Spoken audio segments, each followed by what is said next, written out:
Lundi, c'était la Journée de la Terre et on en parle cette semaine avec Claude Boileau et Gaétan Fournier. Donc, on parle d'environnement, quelques dossiers locaux, qu'est-ce qu'il faudra faire pour améliorer la situation dans la région et quelques conseils pour vous à la maison pour améliorer la planète.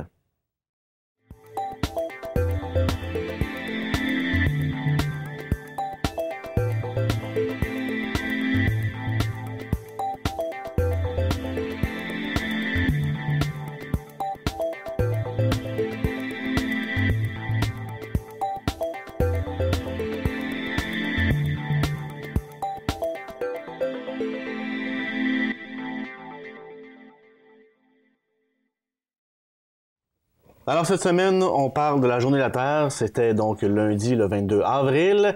Et je reçois donc Gaétan Fournier à ma droite. Bonjour. Bonjour. Et Claude Boileau, bonjour à ma gauche. Oui, bonjour. Donc tous les deux, vous avez participé à l'élaboration des activités de la Journée de la Terre qui s'est passée à Châteauguay en fin de semaine. Oui, c'est exact. Oui. Ouais, donc qu'est-ce qui s'est passé exactement? Comment Châteauguay a célébré la Journée de la Terre en fin de semaine? Ben, je pense qu'il y a eu plusieurs choses. Il y a eu, entre autres, l'Héritage Saint-Bernard qui organisait une journée porte ouverte là, sur l'île Saint-Bernard. C'était une journée gratuite là, pour les citoyens étaient invités à visiter l'île, puis il y avait des animateurs sur place. Et ensuite de ça, il y a eu plusieurs activités, comme les citoyens étaient invités aussi à apporter leurs documents. Là, ils pouvaient avoir gratuitement faire détruire leurs documents, disons, secrets, pas secrets, mais confidentiels. Oui, là. Déchiquetage. Déchiquetage, là. Il y a eu aussi le centre, au niveau du centre de l'éco-centre, là, vous autres avec le centre communautaire, je pense. Oui, l'éco-centre offrait une visite gratuite supplémentaire à tous les citoyens qui voulaient faire leur ménage puis envoyer les produits de construction puis cette visite-là ne comptait pas n'était pas comptabilisée parce qu'ils ont le droit à 3 visites par année, chaque citoyen. Et puis nous aussi, au centre communautaire, on invitait les gens à venir porter tout leur appareil électronique et tout, leurs meubles et leurs vêtements, parce que les vêtements, ça se recycle. Puis tout faire le ménage, puis venir profiter de l'occasion de la Journée de la Terre pour venir apporter leurs choses. La récolte était bonne? La récolte, oui, on a eu beaucoup de récoltes. On est bien contents. Puis on a beaucoup d'ouvrages à faire ce matin. Et le beau temps était là aussi. Ah ben oui. Puis les citoyens de Châteauguay étaient invités à faire le ménage sur leur terrain. Et étaient invités à une grande corvée là, pour faire en sorte que la ville soit plus belle encore. Une ville propre. Oui, exactement. Tout le monde est invité à faire son petit ménage autour de son terrain, puis même peut-être aller un peu plus loin sur le bord des fossés, puis ramasser son petit coin autour de chez eux. Là, c'était comme... Puis en plus, Mme la mairesse a invité ceux qui pouvaient participer à la Grande Marche à Montréal aussi. Donc, vous étiez là aussi? Donc, moi, j'y étais, oui. Cette marche-là? Il y a eu au-delà de 50 000 personnes à Montréal. Oui. Ça s'est passé dans le calme? Oui. C'était très calme, oui. Donc, ça partait de la place du festival pour se rendre à la place du Canada? Jusqu'à la place du Canada, oui. Alors, c'était une ambiance familiale. Il y avait des gens de tous les âges, des personnes, des jeunes enfants dans le carrosse jusqu'à des personnes du 3e âge. Et c'était magnifique. Puis on a invité, c'était une invitation à un réveil collectif, là. Puis il y avait un appel particulier fait aux chefs politiques, aux chefs de gouvernement pour... on demandait de se réveiller là, à ces leaders-là et de poser des gestes significatifs pour l'environnement. Est-ce que le message sera entendu, ça? Ben, on espère. Ben oui, c'est sûr. Oui. Et les églises aussi, il y a des églises comme Saint-Joachim, par exemple, peut-être d'autres églises, là, mais on fait quelque chose à 2 heures aussi. Il y a des cloches qui ont sonné et il y a une petite cérémonie qui a été faite sur le perron de l'église ici à Saint-Joachim. Et à d'autres endroits dans le diocèse, et peut-être à d'autres à Châteauguay aussi. Là, La Journée de la Terre, donc, ça existe depuis combien de temps, là, en fin de compte? C'est depuis 1970. Ça a commencé aux États-Unis. Il y a un sénateur du nom de Gaylord Nelson, qui a encouragé les étudiants à mettre sur pied des projets pour sensibiliser les gens à l'environnement. Et d'année en année, ça a pris de l'ampleur et ça s'est répandu aujourd'hui là, dans plusieurs pays autour de la planète. Là, je n'ai pas exactement le nombre de pays, mais c'est au-delà d'une centaine et plus. Là. Au niveau local, oui. Okay, on va commencer à en parler tout de suite. Qu'est-ce qu'il faudrait améliorer au niveau de l'environnement? Il y a sûrement plusieurs choses. Là. Ouais. Mais les deux principaux problèmes au niveau de la planète, puis ça nous concerne localement, ce sont les changements climatiques puis les pertes en biodiversité. Et c'est dû à notre mode de vie. Alors, on a des choses à modifier dans notre mode de vie, c'est certain. Et il y a des choses à modifier au niveau personnel, mais au niveau collectif aussi, parce que si on regarde, je regardais le dernier bilan que le Canada a fourni aux Nations unies par rapport à nos émissions de gaz à effet de serre. Les sables bitumineux représentent 8 de toutes les émissions de gaz à effet de serre. La production du pétrole à partir des sables bitumineux, ça représente 8 de toutes les émissions canadiennes en 2011. C'est plus que les émissions de l'ensemble du parc automobile canadien. Ah oui? Alors oui, c'est énorme. Et pendant ce temps-là, les producteurs et le gouvernement cherchent à nous vendre ce pétrole-là comme étant du pétrole propre, et c'est pas le cas en réalité. Bon, puis au niveau il y a aussi notre consommation d'eau potable, parce que je lisais dernièrement un rapport qui nous disait que notre consommation, un point qui mérite notre attention, c'est le rapport c'est le 5e rapport quinquennal des Nations unies par rapport à l'environnement, qui nous disait qu'en Amérique du Nord, notre consommation d'eau a triplé en 50 ans. Et c'est nous autres qui avons l'empreinte aquatique la plus élevée au monde. Alors, au niveau de notre consommation d'eau, il y a des gestes à poser à ce niveau-là aussi. Puis au niveau de la pollution de l'eau aussi. Mais l'industrie prend beaucoup d'eau aussi. Oui, l'industrie. À la maison aussi, on gaspille, ça c'est sûr. Oui, alors on a à regarder ça, c'est à chacun à regarder ce qu'il fait, puis à regarder sa consommation d'eau. Oui, l'industrie évidemment aussi. OK, parfait. On fait une pause, on va continuer à parler d'environnement après la pause, donc bien sûr.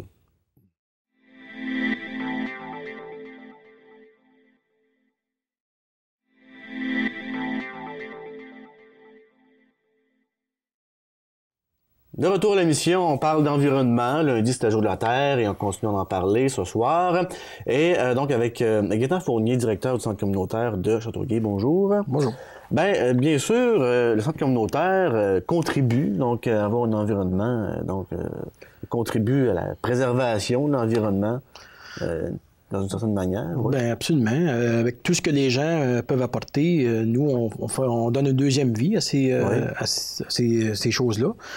Exemple, les divans, les vêtements, tous les meubles, les appareils électroniques. Nous, on les teste et s'ils sont encore bons qu'on puisse le donner à quelqu'un ou le vendre à prix moindre, bien, c'est pas mis directement dans les sites d'enfouissement, puis fait que nous, qu'est-ce qui est vraiment plus bon, bien, on prend le temps de tout couper, couper le fil, vider les TV, enlever ce qu'il y a de bon dedans pour envoyer le moins possible de choses qui seraient nocives pour l'environnement. Comme les vêtements, aussi les gens pensent que les vêtements, ça se récupère. Il y a une tache sur mon chandail, je le donnerai pas, je vais le mettre. Non, tout se récupère. On va faire des chiffons avec ça. Et puis, le pire, en dernier lieu, ben, on envoie ça c'est envoyé à récupération et des gens qui viennent chercher ça. Puis, c'est envoyé d'un pays sous-développés qui, autres, s'en servent ou refont des chiffons que nous, on ne s'utilisera pas comme chiffon parce que ça ne va pas aussi bien, mais eux autres, ils se contentent de peu pour... fait que, bon, ça fait aider des gens dans d'autres pays, pareil. Puis, non, on ne jette rien, même pas une paire de souliers, rien. Prenez le temps de l'envoyer dans les sacs, puis venez porter ça au centre communautaire. Entre autres, il y a d'autres sites là, qui sont reconnus par la ville, d'autres organismes qui sont reconnus par la ville aussi. Entre autres, le sol de l'église sur Saint-Jean-Baptiste. Et il y a Saint-Vincent-de-Paul sur la rue Gilmore, qui sont aussi reconnus par la ville pour ramasser tous les vêtements et les choses que les gens veulent pas, veulent plus mettre chez eux, puis au lieu de le mettre dans les sites d'enfouissement, ben ça peut aider des gens, puis ça donne une deuxième vie à toutes les choses. Mais si on n'est pas certain, aussi bien le donner, puis vous verrez après ça ce qui va se passer. Absolument. C'est ça. Nous, on fait le tri. On a des gens qui passent des journées à trier, des bénévoles, on a des employés aussi qui passent des journées à trier, puis on décide nous-mêmes ce qu'on fait avec. Puis de toute façon, comme je vous dis, à la rigueur, ça s'en va à la récupération, puis ça s'en va dans d'autres pays, puis ils s'en servent là. Les seules choses que nous, on garde pas, c'est les objets, des appareils électroniques qui ne fonctionnent pas, comme j'expliquais tantôt, qu'on les vide de toutes les matières, la cope, le fil, qu'est-ce que c'est qui peut être bon là-dedans, on enlève tout ça, puis regarde, après ça, on met le reste dans les sites. Mais c'est ça, c'est de la façon qu'on contribue le plus pour sauver notre planète. Et puis, les seuls vêtements qu'on prend pas, qu'on veut pas que les gens nous envoient, c'est des vêtements qui sont souillés d'huile ou qui ont une odeur de moisissure, quelque chose comme ça. Ben, pour le triage des gens, c'est pas agréable, que ça, c'est correct. Il faut qu'il soit propre. Oui, bien propre, là, tu sais, oui, ça, faut qu'il soit propre. Faut pas qu'il y ait une odeur dessus, qu'on puisse au moins prendre le temps de les trier, de voir ce qu'on peut garder, nous, pour revendre en magasin ou donner à des gens qui sont dans le besoin et mettre à récupération pour envoyer dans les exportations le reste. Vous avez travaillé à l'éco-centre? Oui, j'ai fait 3 ans. J'étais superviseur de l'éco-centre de Châteauguay pendant 3 ans. Et puis, c'était une belle expérience pour moi. Et puis, j'ai appris beaucoup, ça aussi, la récupération des matériaux de construction. Et tout ce qu'on pouvait faire avec les matériaux de construction, c'était vraiment passionnant de voir que, bon, la brique, le béton était tout concassé, puis qu'ils pouvaient mettre ça dans le fond des autoroutes pour être capable de faire un bon fond. Et tout le bois les 2x4, puis tout le bois qui était pas bon, qui était d'une démolition, mais lui, il est tout mis en morceaux, tout chippé, puis il faisait de la mélamine avec ça. D'autres bois qui étaient moins beaux, faisaient du chauffage. Il chauffait des gros balleurs d'eau, et puis ça faisait chauffer de l'eau, la steam de ça, il faisait du chauffage dans les grandes usines, tout en respectant les normes d'environnement, qui avaient comme des espèces de filtres au-dessus de la boucane qui filtrait l'air pour pas que ce qui pouvait être nocif là, était comme plus contrôlé. Là. Comment ça fonctionne l'éco-centre pour ceux et celles qui ne savent pas comment ça fonctionne justement? Et il est situé où justement? L'éco-centre est situé dans le boulevard industriel qui existe depuis 2008, je crois. Oui, 2008. Et puis, si je ne me trompe pas, c'est ça. Mais c'est ça, c'est que tous les gens de Châteauguay ont des citoyens de résidence ou ceux qui restent à loyer ont le droit de venir porter tous leurs produits de construction, de démolition de construction à l'éco-centre. Puis eux font un triage. Puis on a le droit à 3 visites par année, gratuit. Okay. La visite, ça équivaut à un trailer de 4 par 8, 2 pieds de profond. Et puis, on doit venir 3 fois par année, sans aucun frais. C'est la ville qui subventionne les frais pour... L'éco-centre, ça relève de la ville. L'éco-centre, c'est un sous-contrat. C'est la ville qui a donné un sous-contrat à Millimax, M. Landry, qui, c'est eux qui prennent les produits puis qui les transforment pour donner une deuxième vie à ces produits-là de construction que les gens viennent porter. Ils ont des triages, ils ont 2 grosses lignes de triage qui engagent tout près de 75-100 personnes, là, juste atelier des panneries de construction en journée longue, à l'année longue, des chiffres jour et nuit. C'est 100-150 trieurs qui ont régulièrement. Et puis, bon, c'est comme je vous expliquais, là, tous les cartons, c'est récupéré, le métal, l'aluminium, tout est divisé et tout s'en va pour être vendu puis donner une deuxième vie à tous ces produits. Ben oui, donc profitez-en. C'est à votre disposition, résident de Châteauguay seulement, ça? Mais la ville de Mercier aussi. La ville de Mercier aussi a un contrat, le même contrat que la ville de Châteauguay pour l'éco-centre. OK, parfait. Ça fait comme... Ceux qui ne savent pas, ben ça existe. Et puis, mettez pas... quand je vois sur le bord du chemin des gens qui mettent leurs meubles de bois, ben, vous savez que ça peut se récupérer, puis ça évite de les mettre dans cet enfouissement. Parfait. On continue à parler d'environnement après la pause.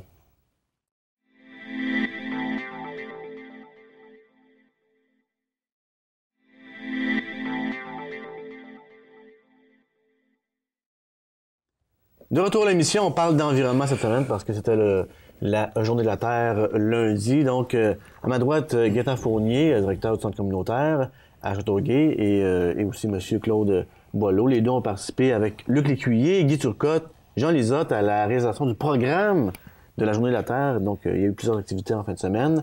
Et on va vous donner des trucs, là, parce que changer...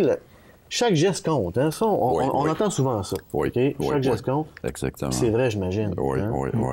Et ça commence à la maison. Qu'est-ce qu'on peut faire à la maison concrètement pour l'environnement? Ben, exemple, pour l'économie d'eau, prendre plus souvent des douches que prendre des bains, par exemple, ça demande moins d'eau. Pas laisser couler l'eau inutilement dans toutes les occasions. Ensuite de ça, il y a toute la question des pesticides aussi. Aujourd'hui, il y a des solutions vertes, là, plutôt que d'utiliser des produits chimiques là, qui sont mauvais pour l'environnement. Ne pas envoyer n'importe quoi aussi dans la toilette ou dans l'évier, des choses qui polluent, plutôt que de les garder puis les envoyer dans les endroits là, où c'est possible de les récupérer. Il y a des collectes de résidus domestiques dangereux. Ça, oui, c'est ça. À l'éco-centre, ils ramassent ça aussi, les collectes des résidus dangereux, oui, à l'éco-centre. Toutes les collectes, ils ont un département juste pour ça. Là, donc, pour ça fait partie des visites, oui, ça coûte rien. Il y a toute la question du transport actif aussi. Pour aller à quelques centaines de pieds, ne pas prendre son automobile, être capable de se déplacer à pied ou même à bicyclette, faire de la marche, c'est bon pour la santé. Aller au coin, au dépanneur, c'est pas nécessaire de prendre son auto pour faire ça. Alors, quand c'est multiplié par 100, par 10, par 100, par 1000, ben ça finit par compter ces gestes-là. Absolument. Le transport en commun. L'utilisation du transport en commun. Dans la région, est-ce qu'il est efficace? Ben, c'est ça. Il faut que... Ben, c'est un peu comme le phénomène de la saucisse à graines. Plus on en mange, plus on en produit. Mais il faut commencer quelque part, là, ben, chercher à les utiliser quand c'est possible, là, le plus possible. Mais c'est vrai que plus ils vont être efficaces, plus ça va être plus facile de les utiliser. C'est toujours le problème, là. Mais... peut-être avoir plus de fréquences. Oui, mais quand on va à Montréal, on peut utiliser le métro. C'est un exemple. Quand on peut acheter des choses localement, les acheter localement. L'achat local, c'est important aussi, plutôt que d'aller l'acheter à 30 ou à 40 km si on le trouve localement. C'est une façon d'économiser l'énergie. Vous me parlez d'une chose tantôt. Chaque citoyen a un bac bleu de récupération. Oui. Mais ça, moi aussi, les bacs bleus, c'est très, très important. Il y en a encore même aujourd'hui qui recyclent même pas dans la maison. Puis, mais un bon truc, moi, que j'ai pour recycler dans la maison, c'est qu'il faut que tu sois bien organisé. Et tu te mets des petits bacs là c'est dans une garde-robe, là, ça c'est pour ton papier, tantôt de l'évier, mais ça c'est pour tous les produits qu'on rince un petit peu pour pas. Puis en passant, rincer, là, faut pas rincer trop, parce que là, ça devient de l'eau. Parce que dans le fond, là, la seule raison pourquoi on rince, c'est pour pas que ça soit des odeurs. Là, fait qu'un coup c'est rincé, puis je sais qu'il n'y aura pas d'odeur. Là. Faut pas multiplier l'eau. Là, pour pas que ça soit désagréable pour les employés qui les trient, exactement. Le triage. C'est plus pour ça, parce que quand c'est tout recyclé, là, c'est fondu ou c'est broyé. Et puis moi, entre autres, c'est que, bon, c'est beau à la maison aussi, tout le monde, beaucoup de gens le font, mais au commercial, quand on regarde tous les restaurants puis tout ce qui existe commercial, il n'y a aucun programme encore qui existe pour que les gens puissent recycler. Ça presse énormément. C'est quand tu dis que tout le monde font leur petite part dans leur maison, puis que tu vois que les gros commerces achètent des tonnes et des tonnes par année de produits qui pourraient être recyclés, puis des produits qui donnent des sous, là, le métal, l'aluminium. Comment est-ce qu'il y a des restaurants qui ont des assiettes d'aluminium, là, regarde, ça pourrait être récupéré, des pots de métal de cacane qu'ils mettent dans des soupes et tout. Là. C'est tout mis dans les vidanges présentement. Là.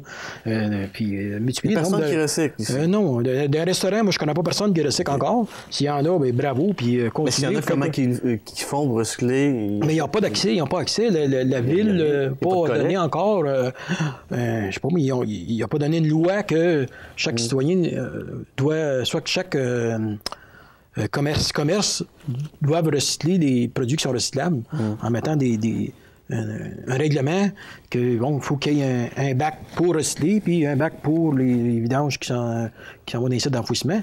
Et quand ça va être en place, puis le coût n'est pas si différent que ça, parce que à chaque chose qui s'en va dans les sites d'enfouissement, il faut que tu payes à la tonne. Là, que si tu as oui. Moi, je crois que beaucoup des commerces comme les restaurants, il y a plus de choses qui se récupèrent que qu'est-ce qui s'en va, qui se récupère pas. Ouais. Et au nombre de tonnes au bout de l'année, si chaque restaurant ou commerce jette dans les vidanges, il faut qu'il paye ses tonnes. Là. Il payera beaucoup moins s'il envoiera au recyclage. Et puis bon, ça se ferait un pas de plus pour l'environnement. Et ça, c'est quelque chose que éventuellement, j'aimerais collaborer avec la ville pour mettre ça en place, moi. Très bien. Mais est-ce que ça va se faire? Espérons. Oui, mais je pense que plus les gens sont mobilisés, sont conscients, et plus il y a des chances que ça se fasse. C'est ça, exactement. Chez chacun... Parce qu'il y a sûrement des commerçants qui trouvent ça dommage de jeter tout ça. Donc, puis ils n'ont pas accès. Ils n'ont pas... premièrement, il n'y a pas de règlement qui lui dit de le faire. Puis les coûts à ça... amène peut-être un peu plus, parce que, bon, ça prend plus d'employés, mais il y a des programmes du gouvernement avec des gens qui sont sur l'aide sociale, qui ont des petites limitations physiques ou intellectuelles, qui pourraient passer une couple d'heures par jour, pour aller aider ces gens-là. Puis peut-être que, dans le fond, il n'y a peut-être pas assez de gens qui sont conscients de ça. C'est peut-être pour ça que ça se fait. Parce que les gens ne sont pas au courant, nécessairement. Exactement. Des citoyens. Que ça se fait pas au niveau des commerces. Exactement. Alors, s'il y a plus de monde qui le savent, il peut y avoir une mobilisation. Oui, c'est ça, exactement. Donc, les commerçants ne recyclent pas à Châteauguay. Voilà, c'est dit. C'est ça. Je peux pas le mettre tout le monde dedans, parce que ceux qui recyclent, j'en félicite. C'est pas nécessairement seulement à Châteauguay. Non, c'est tout. C'est tous les villes. Châteauguay n'est pas payé que les autres, je crois. Non, c'est ça. C'est pas ce qu'on veut dire. Mais c'est... Des commerces avec des cartons. Le carton, beaucoup de commerces mettent les cartons carrément dans les poubelles. Là. On voit ça souvent là, sur le bord du chemin. Puis même que je comprends pas les vidangeurs qui ramassent les cartons. J'ai rencontré un vidangeur l'autre jour, il ramassait les cartons. J'ai dit, excuse, ça se récupère ça? J'ai dit, vous n'êtes pas supposé de laisser ça là, vous autres? Il dit non, nous autres, ils ont dit tout ramasser. Fait que je dis, OK, c'est fini. En terminant, moi, j'ai juste un petit retour en arrière sur les fameuses, l'utilisation de l'eau potable, là. Utiliser des bouteilles, avoir une bouteille réutilisable plutôt que d'acheter les bouteilles d'eau en magasin. Un truc si simple, ça. Oui. Hey, merci bien de votre passage, merci bien. Et puis, on souhaite une mobilisation pour le recyclage. Une conscientisation. C'est ça qui est important. Excellent. Merci bien. Merci. Merci à la maison d'avoir été là. On se reparle la semaine prochaine pour la dernière édition de Mag Hebdo.